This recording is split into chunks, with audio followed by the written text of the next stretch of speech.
was an information technology specialist at MLS Code 25 Bravo in the U.S. Army, and for a few years I was stationed in the region beneath Pacific Command. During this time, my primary job was monitoring network traffic on what's known as SIPRNet, or the network for the DoD that is responsible for transmitting any level of classified information. So classified, secret, top secret, that was compartmentalized information. And that was the network where I, either early 2019 or late 2018, started to see a massive spike in abnormal communications between authorized users within Pacific Command to authorized users with IP addresses that I could recognize 100% of the time as belonging to Pentagon employees, either uniformed contractors, civilian employees, intelligence officials, something of that nature. And a lot of these communications were related to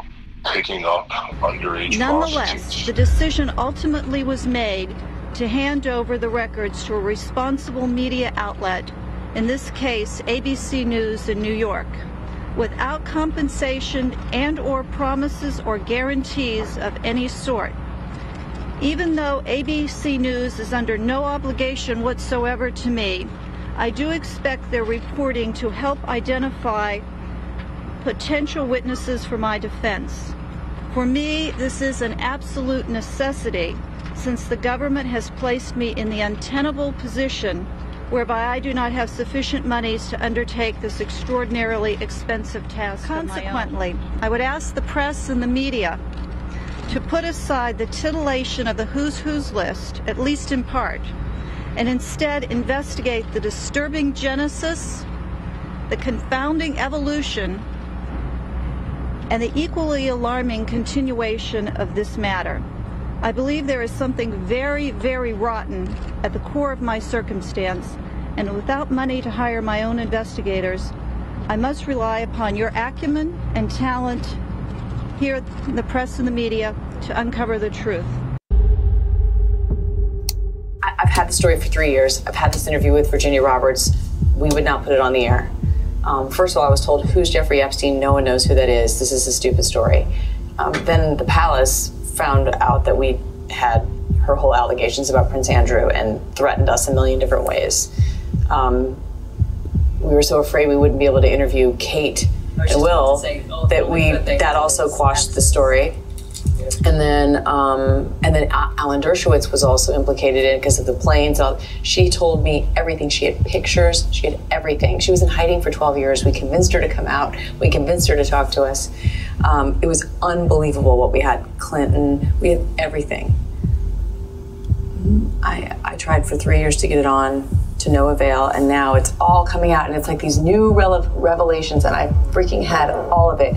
I'm so pissed right now. Like, every day I get more and more pissed because I'm just like, oh my God, what we had was unreal. Other women backing it up. Hey, yep. Brad Edwards, the attorney, 3 years ago, saying there will come a day when we will realize Jeffrey Epstein was the most prolific pedophile this country has ever known. And I had it all 3 years ago. Pentagon porn story began in 2006. An Immigration and Customs Enforcement child pornography sting operation called Project Flicker produced payment records of about 5,200 people, many of whom provided Army or fleet zip codes or military email addresses. Subsequently, the Pentagon's investigative branch, DCIS, began going through the ICE list to identify who actually was a DoD employee or a contractor. The investigation, however, only ran for 8 months and only cross-checked some 3,500 names for Pentagon ties, according to a senator. According to DCIS documents revealed in a Freedom of Information Act request, out of that 3,500, investigators uncovered 264 employees or contractors, including staffers for the Secretary of Defense and contractors at the NSA. 9 people had top security clearances, but only about 20% of those 264 people were completely investigated. Fewer still were prosecuted, and after about 8 months, the entire probe was halted. It left about 1,700 names totally unchecked, 1,700 alleged kiddie porn customers, an unknown number of whom may still work in some capacity for the Defense Department. But, you know, you don't look at Denny Hastert and think Northern Illinois University. You don't look at him and think, you know, the National Wrestling Hall of Fame. You look at him and think U.S. House of Representatives. He was the longest-serving Republican speaker in U.S. history.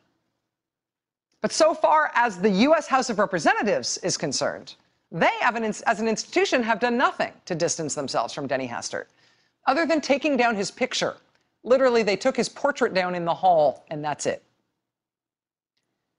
The U.S. House of Representatives has the ability to censure both its members and its former members if they want to. It's not an everyday thing.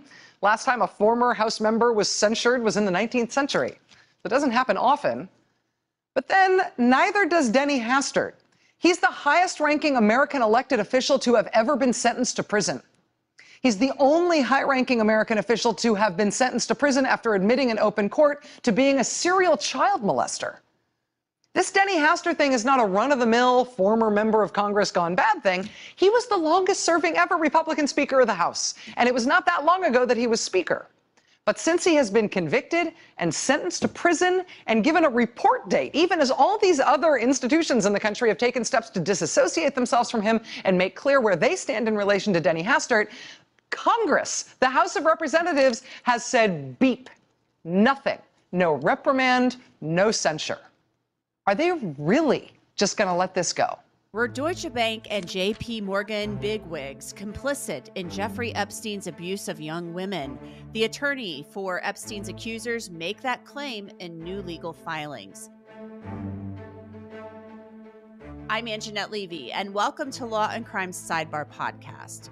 The saga involving Jeffrey Epstein, it just seems like it's never, ever going away. Jeffrey Epstein, of course, is the convicted sex offender, but also a multi-millionaire, maybe even a billionaire, who was accused by many women of treating them as sex slaves. So joining me to talk about these new claims being made in legal filings by the accusers of Jeffrey Epstein is Adam Klasfeld. He's the managing editor of lawandcrime.com and also the host of the Objections podcast produced by Law and Crime. So Adam, welcome back to Sidebar. Thanks for coming on. These are some pretty explosive allegations, but maybe not totally surprising if you've been following this case because, you know, Jeffrey Epstein is somebody who mingled with royalty, who mingled with former presidents. So it's not shocking for us to hear that possibly there were bigwigs with these big banks who may have known about what was going on with him. At 6:32, breaking overnight, an FBI raid with big implications for a Florida doctor, and this investigation centers on West Palm Beach, but we're learning of alleged ties to senators. Katie Johnson has more from the scene. Well, we are right outside of the Vitreoretinal Consultants Eye Center here in West Palm Beach, which belongs to Dr. Salomon Melgen. According to the Miami Herald, Melgen owes the IRS millions of dollars, despite the fact that he donated hundreds of thousands to several politicians. FBI agents came here late last night and worked into the morning, searching through the office and taking away potential evidence. According to the Miami Herald, Dr. Melgen has an outstanding lien of more than $11 million to the IRS. But the report shows Melgen also donated hundreds of thousands of dollars to politicians. The doctor is also accused of providing Senator Bob Menendez of New Jersey with underage prostitutes while on free trips to the Dominican Republic. Now, FBI agents at the scene overnight did not talk to any reporters, but we will be sure to check in with them later on this morning and today on this developing story. For ABC Action News, I'm Katie Johnson. According to former New Jersey Boy Scout John Humphrey, that trouble started in 1972, just 12 years old, when he says his scoutmaster abused him. I was abused over a period of 3 years, probably well over 200 times by my scoutmaster, who was also my assistant principal, my band leader, my soccer coach, and had unfettered access to me. So I stuffed it away in a place, and I never talked to anybody about it. A painful secret he says he kept to himself until 2017. It changes your life when you come out. I mean, it's cost me a job, income, the difficulty to maintain employment. Either because you get some domineering boss and you just want to tell them to jump in a lake, or you can't stay focused. Now John is sharing his story in the harrowing new documentary on Hulu, Leave No Trace, a hidden history of the Boy Scouts. Parents gave the Boy Scouts the most valuable thing they had, their children. shining a light on survivors of sexual abuse and a century-long scandal inside the Boy Scouts of America, the organization concealing that there were pedophiles in their ranks. When the detective says he confessed to abusing you, I must have read the email 100 times. Even with all that has been known about the Catholic Church's sexual abuse scandals, today's revelations about the historical role of Pope John Paul II in the elevation of a former archbishop accused of sexual abuse was stunning. A report from the Vatican found two popes either ignored, overlooked, or downplayed allegations when it came to taking tough action against Theodore McCarrick over 2 decades. Amna Nawaz has the story. Judy, the 449-page report found that before John Paul II elevated Theodore McCarrick to Archbishop of Washington, he already was aware of multiple allegations against McCarrick.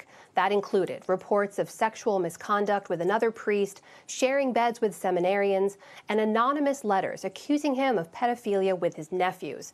But McCarrick denied those allegations, and he rose to become one of the most powerful and well-known Catholic leaders in the United States. The investigation also found that Pope Benedict delayed an investigation into McCarrick's behavior, and that Pope Francis also did not act on allegations about McCarrick until 2017, believing that Pope John Paul II had already reviewed them. McCarrick was removed as Archbishop in 2006, but wasn't defrocked, that is to say removed from the church, until 2019. Latest now on former Subway spokesman Jared Fogle, expected to plead guilty to charges of possessing child pornography. ABC's Alex Perez is in Indianapolis with the details. Good morning, Alex. Good morning, George. Details is still developing, but the U.S. attorney could be here at the courthouse discussing possible charges in this case a little bit later today. Hi, I'm Jared, the Subway guy. Overnight, ABC News confirming Jared, the Subway guy Fogle, is expected to plead guilty to charges related to a child porn investigation. Subway quickly severing ties with Fogle following the news, tweeting, "We no longer have a relationship with Jared and have no further comment." Gymnastics scandal. A longtime Team USA doctor now charged with sexual abuse, allegedly targeting multiple young gymnasts. And ABC's Paula Ferris is here with that story. Good morning, Paula. Good morning to you, Amy. These sexual assault charges are rocking the gymnastics world. Larry Nassar was Team USA's doctor in 4 Olympics, treating the sport's biggest stars. And now the former Michigan State doctor is being called a monster and could spend the rest of his life behind bars. This morning, Larry Nassar, a top sports doctor who treated Olympic athletes, is facing 22 criminal charges of sexual abuse. Young women athletes who came to him for medical treatment. Instead, Dr. Nassar preyed on these young girls. Joining us to discuss this, investigative journalist Ben Swan. So Ben, the Pentagon already takes measures to limit worker access to stuff like porn by rolling out what they call the personal electronic device PED policy, where workers have to drop off their phones and lockers before entering their offices. All their online searches are accessible by security if or when needed. Their Wi-Fi access is monitored in digital security sweeps. So how is this happening? Well, it's happening because even though there is a certain amount of limitation on access, those who are working in the Department of Defense, clearly it appears to be thousands of individuals in the Department of Defense, are finding ways around this, specifically by using the Department of Defense IP addresses and also apparently peer-to-peer sharing within the department's network. So this study that was done on this issue, and it is pretty horrifying, Manila, to consider this. It shows that the Department of Defense ranked 19th out of almost 3,000 networks in terms of peer-to-peer sharing of child pornography. That is absolutely incredible. This bill attempts to essentially say, look, we're not doing enough to stop it from coming in, but we're also not doing enough in the Department of Defense to go after those individuals who are being recognized as the ones who were perpetrating this. So Congresswoman Abigail Spanberger is the co-author to this bill. She said this, quote, "The notion that the Department of Defense's network and Pentagon-issued computers may be used to view, create, or circulate such horrifying images is a shameful disgrace and one we must fight head-on." Mr. President, the senator from Illinois says that Congress hasn't acted in 2 decades. That's true. I haven't been here for 2 decades. He has. There is no excuse to not take action now. There is no excuse to not act on this problem when we know what the solution is. So listen, if the senator is saying today, if he's committing today to holding hearings and marking up a bill to toughen the child pornography laws, to make mandatory the sentencing guidelines, that's fantastic. I'll take him at his word. I look forward to seeing those hearings noticed and to seeing that markup noticed. And I hope it'll be forthcoming. I'm here to make a prediction. I think we'll be waiting a very long time. Because let's not forget what his party and the Sentencing Commission, stacked with members of his party, have been recommending. It's not been to make child sentences tougher, child pornography sentences tougher. They've wanted to make them weaker. What the Sentencing Commission has recommended with its liberal members for years now is to make them weaker. That's what Judge Jackson has advocated. She also wants to change the guidelines to make them weaker. I think that's exactly the wrong move. And that's why the senator was here to block this effort today. He doesn't want to see tougher sentences. He doesn't want to talk about this issue. He wants to sweep it under the rug. I'm here to say I won't let that happen. I'll be here as long as it takes. I'll be agitating for this in the Senate Judiciary Committee as long as it takes until we get justice for the victims of child pornography and child exploitation. I yield the floor.